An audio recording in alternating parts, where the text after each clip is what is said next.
なっています。はい、どうもケイティです。今日は浅草の方に来ています。この辺りは東京の下町で古き良き時代の建物や文化が残っている地域でもあります。土手通りというこちらにはその昔隅田川の支流が流れていたそうで、その土手でひときわ異彩を放つお店がありました。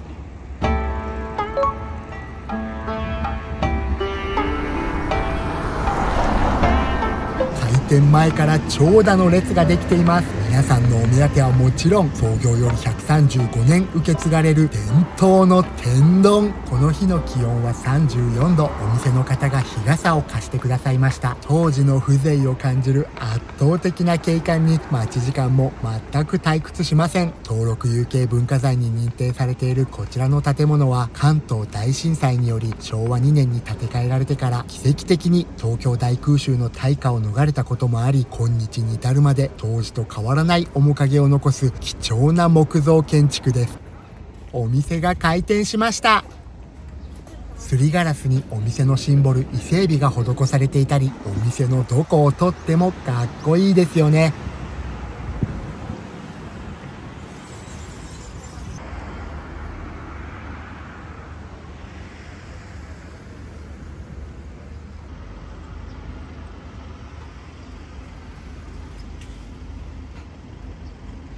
入店しました。店内はさらにリアルに当時の面影を垣間見ることができます。ヒノキ、ケヤキ、桜、日本杉などの希少な木材が使用されているそうです。客席はテーブル席と小上がりで28席ほどあります。並んでいる時にお店の方が聞きに来られたので、皆さん注文は済んでいます。優劣をつけたくないという理由から天丼はイロ、ハで分かれています。伊勢屋さんのこだわりの穴子がいただけるのはロとハですが、今年は穴子が不良だそうで通年の半分しか入荷していないそうです。売り切れ次第終了なので早めの来店をおすすめします。伊勢屋さんは創業明治22年、吉原遊郭の出入り口吉原大門の近くに創業し、当時は一般のお客さんに加え遊郭への出前など24時間体制で当時から大変繁盛していたようです。今でも行列は絶えることがなく、特に穴子は開店と同時になくなる勢いです。実は私たちも3回目にしてやっと穴子にやりつくことができました。天丼についている漬物は爽やかで優しい味付け。きゅうりとキャベツとさっぱりあっさりほんのり塩味。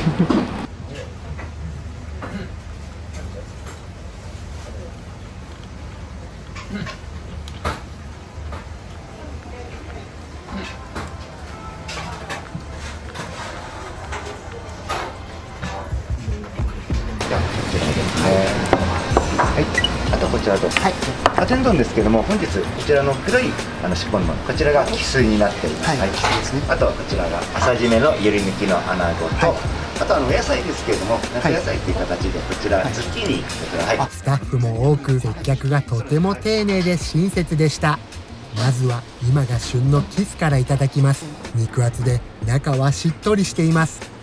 なんと江戸前のキスだそうです。揚げ油は香りの高いごま油とコーン油のオリジナルブレンド。タレがまんべんなくかかっていますが、不思議と衣はサクサク、身はふわっと軽く消えてしまいます。それにタレも絶品。創業以来変わらぬ製法で継ぎ足し継ぎ足しで作られる伝統の味。このタレがたまらない美味しさで他のどのお店とも違います。これ持てるから結構カリカリ。天丼の主役はエビというお店が多いようですが、伊勢屋さんの天丼の主役は穴子です。江戸前のより抜き、豊洲でも店頭には並ばない希少なえりすぐりの穴子の朝締めだそうです。うわー、絶対に広がるよ。こちらもふっくらふわふわ、旨味と風味を残して消えてしまいます。もちろんこんなに美味しい穴子は食べたことがありません。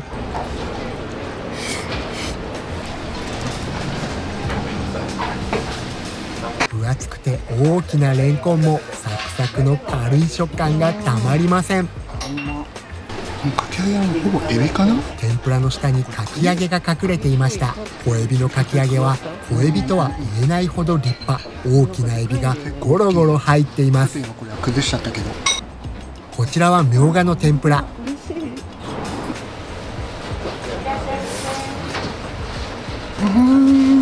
うがうまい。すごい爽やか。こちらはズッキーニ。こちらも今が旬ですよね。ありがとうございます。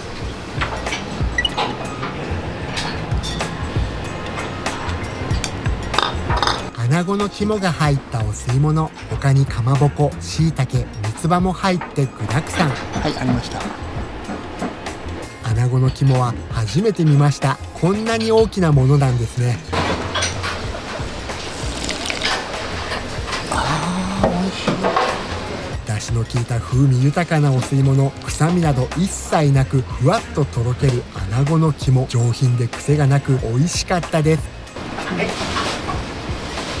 こちらは大きなエビ、肉厚で十分な食べ応え、濃厚なエビの旨味と甘みも感じます。エビが主役でも申し分ないほどの迫力。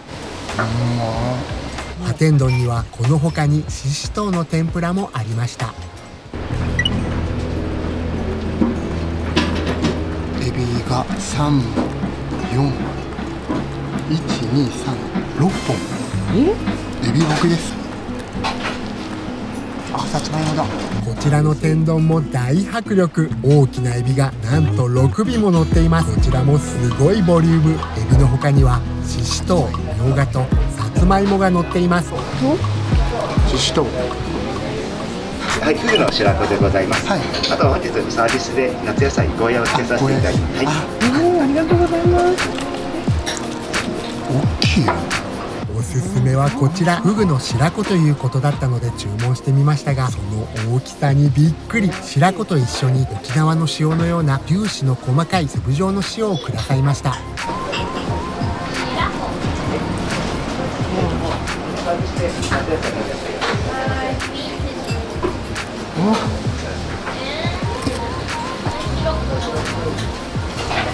わー、濃厚。もう溶ける。大ぶりの白子はクリーミー、コクがあって最高です。夏フグの白子はあまり知られていないらしいですが、風味がよく甘みもあってたまりません。次は醤油でいただきます。かろうじて個体を保っていますが、中はほぼ液体、トロトロです。クリーミーがすごい。こちらは毎年この時期になると食べられる期間限定ですので、ご希望の方はお早めに行くことをお勧めします。白子と醤油だとご飯が進むたまらない美味しさ。お米や宮城の一目惚れ、そこに少し麦を入れた麦ご飯でした。時間が経とうとタレがかかっていようと、揚げたてのように衣はサクサク。4代目自ら一心不乱に天ぷらを揚げる姿は必見。無駄のない職人技にすっかり見入ってしまいました。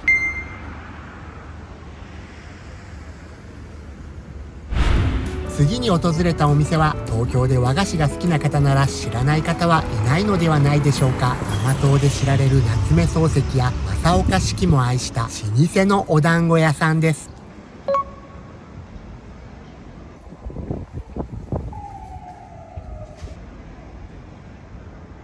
入店すると入り口に貴重な資料がたくさん展示されていました。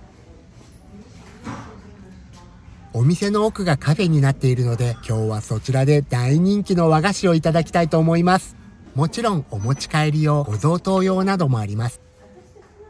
庄内産の灰抜きを杵と臼で突き抜いて作るこちらのお団子は、粘りがありシコシコとした食感が評判で、つけばつくほどきめの細かいお団子になるのだそう。至る所にあるお団子のモチーフが可愛いですよね。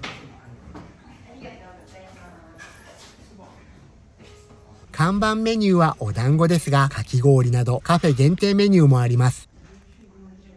文豪にちなんだメニューなどもあって面白いですよね。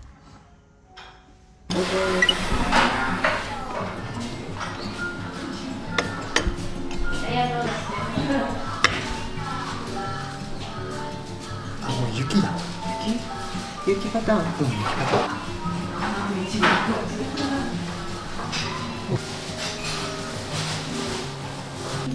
浜田駅帰った。氷はふわふわ。上品なシロップの甘さだけでも十分美味しいですが、氷に埋もれている小豆はぜんざいぐらい柔らかく、こちらも甘さ控えめ。さっぱりとしていて最高です。こちらが夏目漱石の「我が輩は猫である」や正岡子規の「道灌山」などの作品に登場する芋坂の団子。江戸三大団子の一つでもあります。団子のきめが細かく、絹で織った羽二重のようだと称賛されたことから、そのまま仮名になったそうです。こちらは正岡子規の行賀万録にちなんで、あんつき3本焼き1本のセット。寝たきりになっていた頃にもこちらをペロリと平らげたそうです。あんは甘さ控えめ、べたつかない上品な甘さ、滑らかでさらりとした独特の舌触り、伸びがよく柔らかいお団子。他にも岡倉天心が愛した焼き団子2本と冷酒の天津セットなどもありました。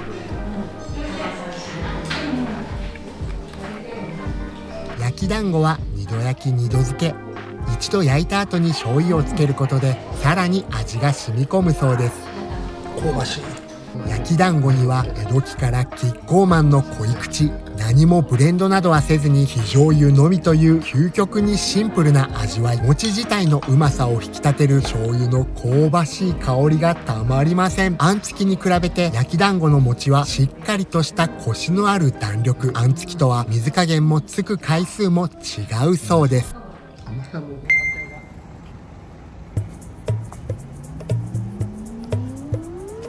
それでは皆さん、今回の動画はいかがだったでしょうか。今回は美味しくて、しかも博物館級に見応えもある老舗の名店に行ってきました。美味しそうだなと思ってくれた方はぜひグッドボタンとチャンネル登録もよろしくお願いします。